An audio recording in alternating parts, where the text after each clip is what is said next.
Nunca he hablado de esto con nadie. No con mi familia, ni con mis amigos, ni con los terapeutas que me asignaron después del incidente. Incluso ahora, mientras escribo esto, tengo miedo de que algo me esté observando desde el otro lado del cuarto. Pero si no dejo constancia de lo que pasó, nadie sabrá por qué el Hospital Psiquiátrico de Santa Brígida nunca debió ser reabierto. Todo comenzó con un anuncio laboral. Llevaba meses desempleado y acepté sin pensarlo mucho. El trabajo era en el área de archivo del hospital, un proyecto de restauración de documentos viejos antes de que fueran digitalizados. No me importó que el edificio llevara cerrado desde los años 70, ni que estuviera apartado de la ciudad, en medio de un bosque sin señal telefónica. Pagaban bien. Eso era lo único que me importaba. El primer día fue tranquilo.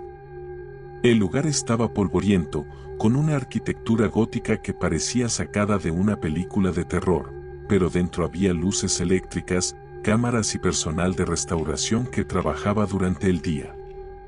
Yo estaba asignado a un cuarto lleno de cajas numeradas.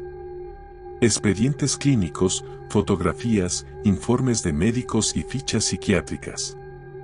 Lo que debía hacer era simple: escanear, guardar en carpetas digitales, etiquetar y registrar. Durante semanas trabajé solo, y aunque el ambiente era sombrío, me acostumbré. Hasta que encontré una caja sin etiqueta. Era pequeña, más vieja que las demás. No tenía número de registro, ni códigos en la base de datos. Adentro había un solo expediente. Paciente sin nombre. Solo un número, 43. Lo primero que me llamó la atención fue la fotografía. Un niño de unos 8 años, con la cabeza vendada y los ojos completamente en blanco. No en un sentido poético. Literalmente blancos, sin iris ni pupila. En el reverso de la hoja decía: no mirar fijamente la imagen por más de 10 segundos. Reí. Pensé que era una broma, una superstición médica antigua. Pero sin querer, conté mentalmente mientras lo observaba. A los 9 segundos, comencé a sentir un leve dolor de cabeza, como una presión detrás de los ojos. Me alejé.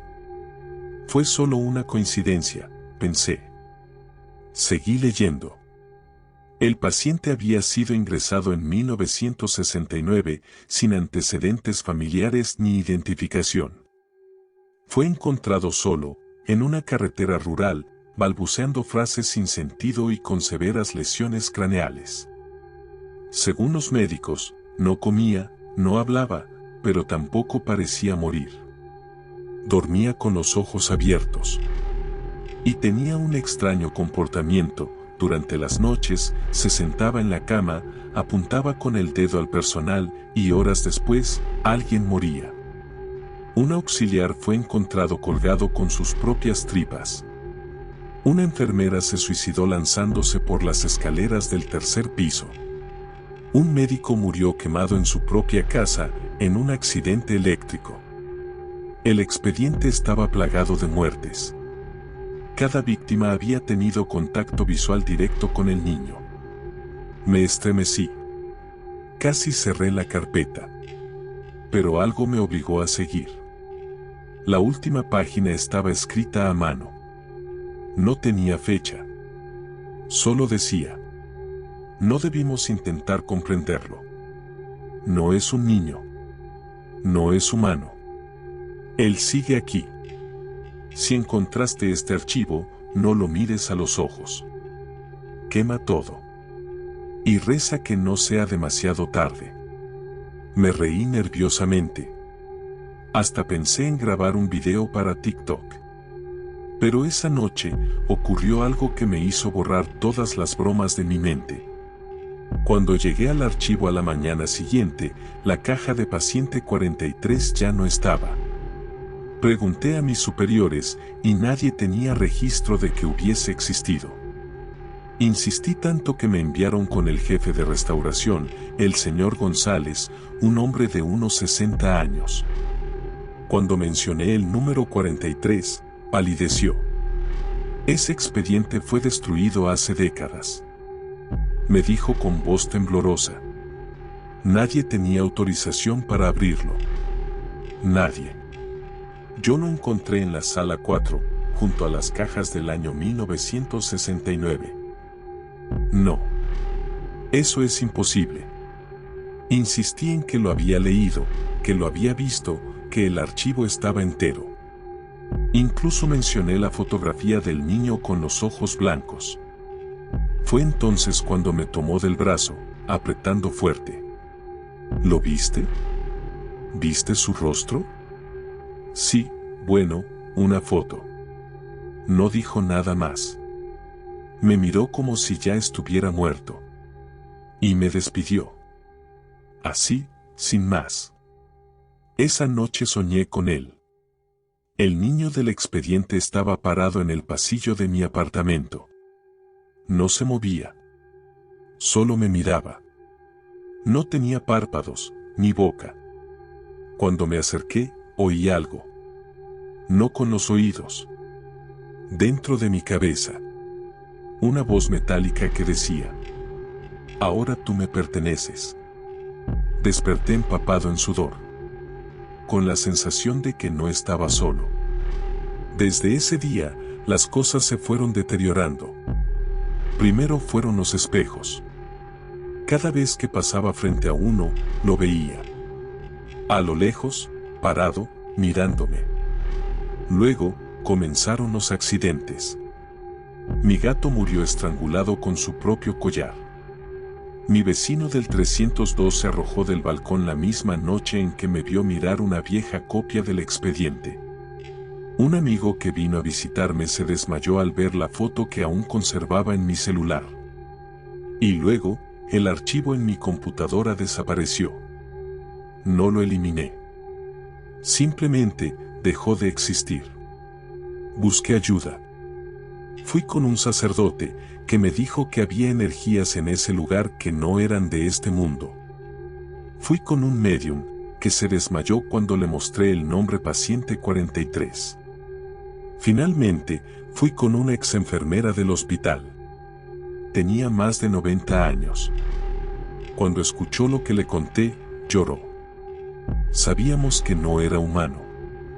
Pero el gobierno nos obligó a seguir tratándolo como si lo fuera. Nunca envejecía. Nunca comía. Solo nos miraba. Y moríamos. ¿Dónde está ahora? Nunca se fue. Entonces me lo dijo. Paciente 43 no está atado a un cuerpo. Está atado al conocimiento. Cada persona que sabe de su existencia se convierte en una extensión de su campo. Como una red. Como una maldición digital. Si sabes de él, te convertiste en parte de su historia. He intentado borrar todo. Quemé la hoja impresa. Tiré el celular. Me mudé de ciudad. Pero aún lo veo. En el reflejo de los vidrios, en las cámaras de seguridad, incluso en los sueños de las personas que me rodean. Sé que mi final está cerca. Escribo esto como advertencia. No busques más información. No trates de encontrar el expediente.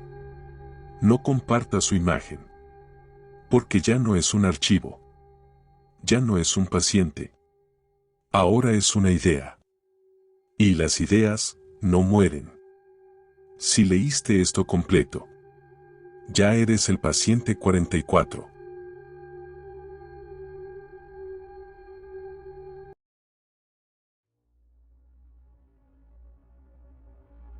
Nunca quise creer que mi hermana estuviera loca. Lucía era inteligente, dulce y siempre fue más fuerte que yo. Pero cuando cumplió 17 años, algo cambió. Empezó a escuchar voces. Decía que la habitación le hablaba, que el espejo en su cuarto mostraba cosas que no estaban ahí. Nuestra madre pensó que era esquizofrenia. La llevaron a una psiquiatra, luego a otra, y al final, la internaron en el Sanatorio San Martín, una institución antigua y casi olvidada a las afueras de la ciudad. Yo tenía 19 cuando eso pasó. Durante la primera semana, pude visitarla. Lucía estaba callada, pero me sonreía. Me hablaba de la comida horrible, de lo solitario que era el lugar, y sobre todo, de lo que pasaba por las noches. La habitación cambia, me dijo una tarde. Cuando todos se duermen, las paredes se mueven. El espejo me llama por mi nombre. ¿Qué espejo?, pregunté. El de mi cuarto. Hay uno, enorme, que está rajado. Se abre. Pensé que deliraba, como decían los médicos. Le prometí visitarla el viernes siguiente. Nunca llegué a hacerlo. El miércoles, a las 3 de la mañana, me llamaron. Lucía estaba muerta. Suicidió, dijeron. Se arrojó por la ventana del tercer piso. Me negué a creerlo. Lucía tenía miedo, sí, pero no quería morir. El día anterior me había dejado un mensaje de voz. Si algo me pasa, fue la habitación. No fui yo. Hay algo dentro del espejo. Lo vi. Ese audio me destruyó. Mis padres, devastados, no quisieron investigar más. Pero yo sí. Necesitaba respuestas. Días después del funeral, me presenté en el sanatorio fingiendo ser periodista independiente. Les dije que hacía un reportaje sobre instituciones olvidadas del país. Me dejaron entrar con cierta desconfianza.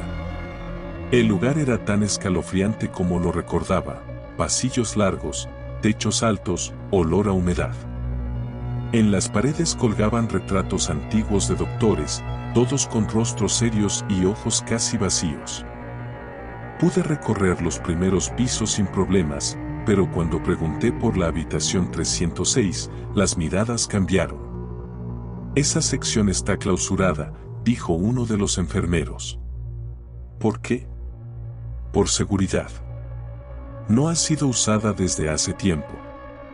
Mentían. Yo sabía que Lucía había estado ahí. Así que esperé. Volví esa noche, escondido entre un grupo de limpieza. Me colé entre las sombras y subí hasta el tercer piso. Las luces parpadeaban.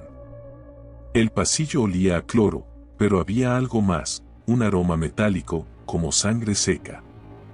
La puerta 306 estaba al final, entreabierta. Entré sin hacer ruido. La habitación estaba vacía, con una cama oxidada, un escritorio y un espejo grande, rajado en una esquina. Ahí estaba. Tal como Lucía lo describió. Me acerqué lentamente. El espejo no me devolvía el reflejo como debía. La habitación parecía diferente en él, más oscura, distorsionada. Pude ver una figura de pie detrás de mí. Me giré, no había nadie. Pero cuando volví a mirar el cristal, la figura seguía ahí. Una mujer con el rostro cubierto por el cabello, vestida con una bata de hospital. La escuché. Una voz. No con los oídos. Dentro de la cabeza. Tú también puedes entrar. El espejo empezó a emitir un zumbido, y mi nariz sangró. Sentí un tirón, como si algo intentara jalarme desde adentro. Me alejé de golpe, caí al suelo. Al hacerlo, la visión se detuvo. El espejo volvió a ser normal, o al menos eso parecía. No dormí esa noche. Empecé a investigar. Encontré un blog antiguo de ex empleados del sanatorio. Uno de ellos, anónimo, hablaba de la habitación 306.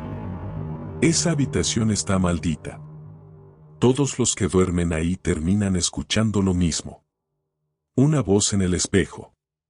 2 pacientes se arrancaron los ojos. Otro entró al espejo. Nadie lo vio más.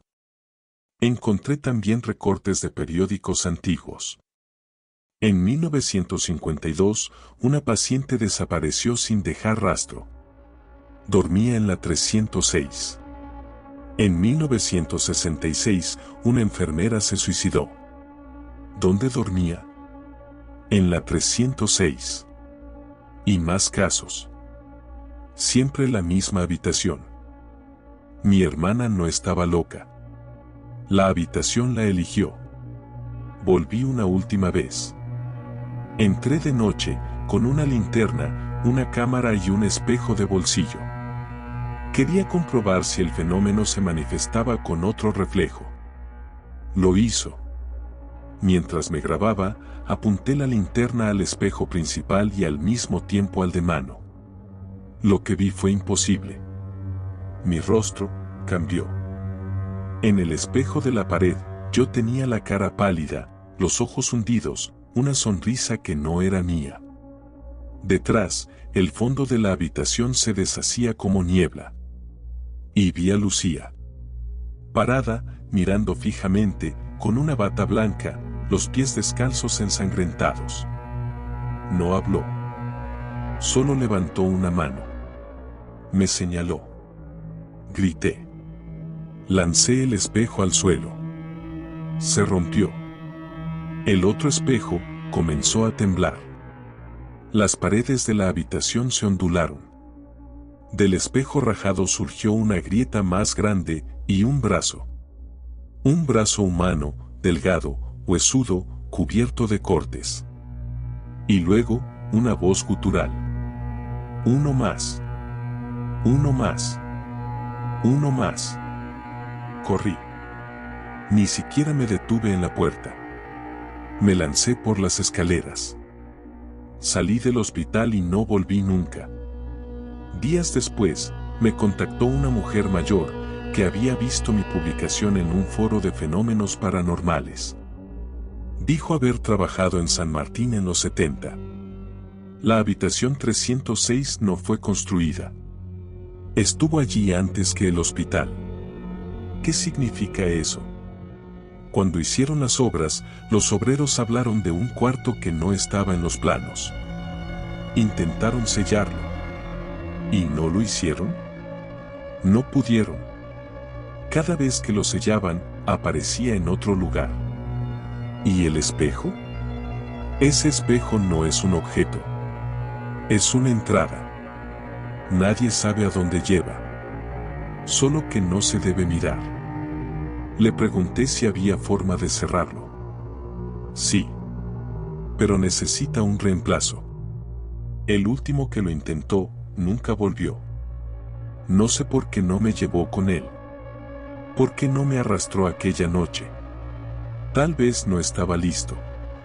Tal vez quiere que lo esté. Desde entonces, no puedo mirar un espejo más de 5 segundos sin sentir náuseas. He soñado con Lucía cada semana. A veces está en la habitación. A veces está fuera, conmigo. Y siempre dice lo mismo. La habitación nunca se va. Solo espera. Y yo la escucho. Ya no importa si cierro los ojos o si huyo. La 306 está en mí. Cada reflejo es una grieta. Y un día voy a cruzar.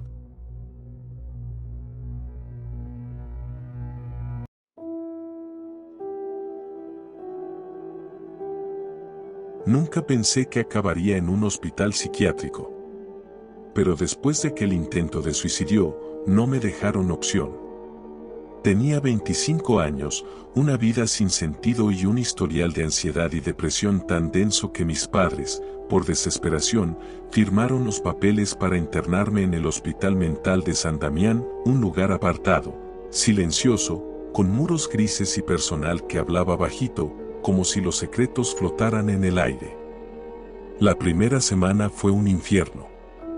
Silencios eternos, pastillas que me dejaban entumecido y habitaciones compartidas con personas que lloraban dormidas o se reían sin razón. No quería hablar con nadie.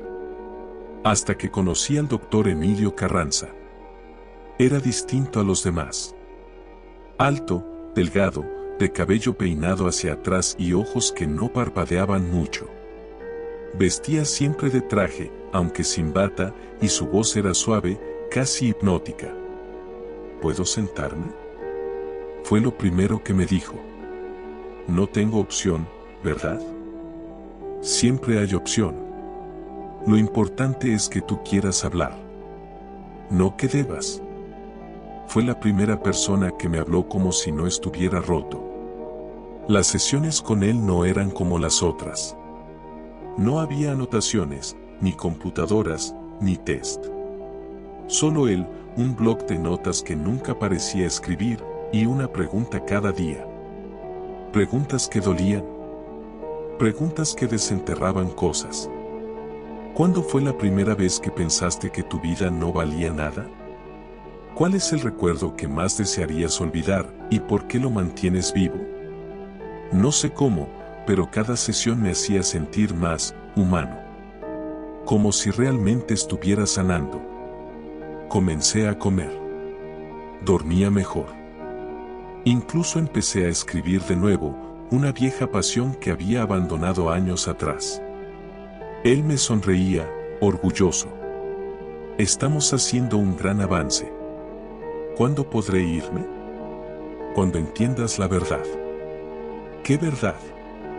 Que tú no estás enfermo. El mundo sí. Una noche, durante la cena, hablé de él con otro paciente, Andrés, un tipo paranoico pero simpático. ¿Carranza? ¿Quién? Me preguntó, confundido. El doctor con el que hablo todas las tardes, en el ala este. No hay sesiones en esa ala.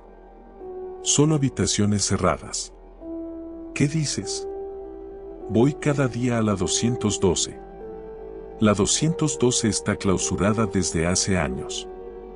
Me reí. Creí que solo estaba delirando. Pero la duda ya estaba sembrada. Al día siguiente, pregunté directamente a la enfermera de turno. ¿El doctor Carranza no está hoy? ¿Quién? Emilio Carranza, el que me atiende. Aquí no hay nadie con ese nombre. ¿Es un psicólogo externo? Fui a la administración. Pedí ver el listado de profesionales. No estaba.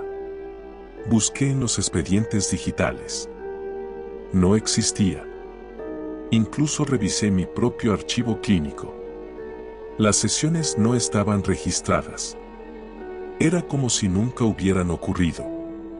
Volví al ala este, decidido a encontrar respuestas.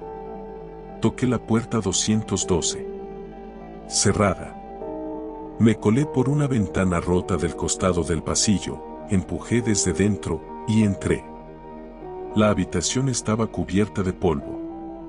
Había una silla vieja, una lámpara colgando sin luz y una mesa pequeña con un solo objeto encima. Un bloc de notas. Lo tomé. Cada hoja estaba llena. Pero no eran notas de terapia. Eran dibujos. Dibujos hechos con tinta negra, líneas torcidas. Caras sin ojos.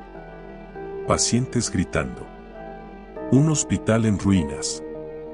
Y en cada página, en una esquina, una firma. Carranza, 1943. Sentí un escalofrío. ¿Carranza, de 1943? Busqué en internet, usando una de las computadoras del área administrativa. Y ahí lo encontré. Doctor Emilio Carranza. Psiquiatra jefe del Hospital San Damián en los años 40. Murió en 1943 en un incendio que consumió el ala este del hospital.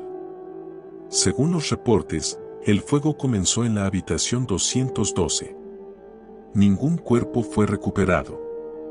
Pero desde entonces, pacientes reportaban ver a un hombre de traje durante la noche.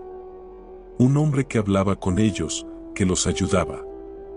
Muchos mejoraban antes de desaparecer. Fui al director. ¿Qué está pasando aquí?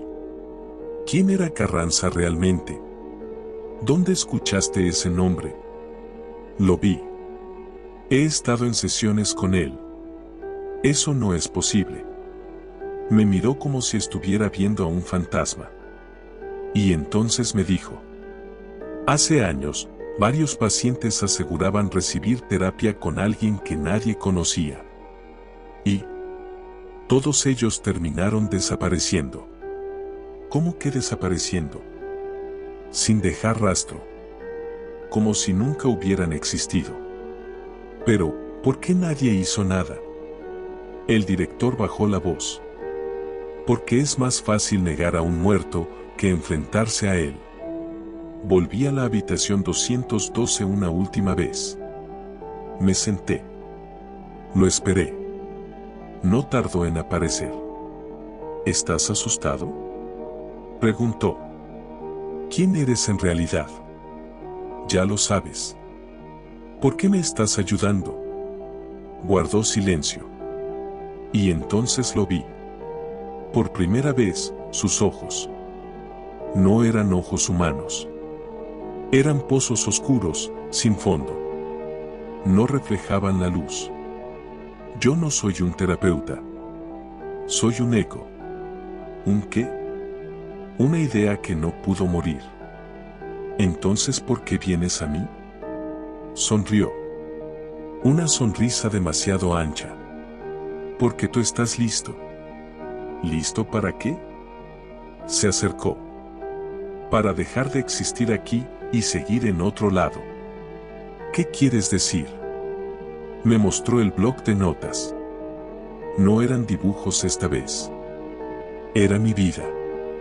Mis recuerdos, mis traumas, mis pensamientos más ocultos. Escritos con una caligrafía que no era la mía, pero que conocía demasiado bien. ¿Vas a ayudarme a escapar de este lugar? Él negó. Voy a ayudarte a salir de tu cuerpo. Desde ese día, no desperté. O al menos, no como antes. Mi cuerpo aún camina por los pasillos. Toma sus medicamentos. Sonríe a las enfermeras. Pero no soy yo. Yo estoy dentro del bloc de notas. En cada página, una parte de mí. Mi conciencia encerrada. Y desde aquí, veo. Escucho. Espero. Carranza ya está hablando con otro paciente. Lo vi ayer. Un chico nuevo, con mirada triste. Le dijo: ¿puedo sentarme? No tengo opción, ¿verdad? Siempre hay opción. Y entonces supe lo que viene. Otra sesión. Otra entrada al blog. Otra conciencia atrapada. Si alguna vez te internan en un hospital mental y un hombre de traje te habla sin anotar nada, sin que nadie más lo vea, corre. No es un terapeuta. Es la lápida de los que ya no tienen cuerpo. Y está buscando espacio para uno más. Sígueme, deja tu like y comparte, subo contenido todos los días. Gracias por ver el video.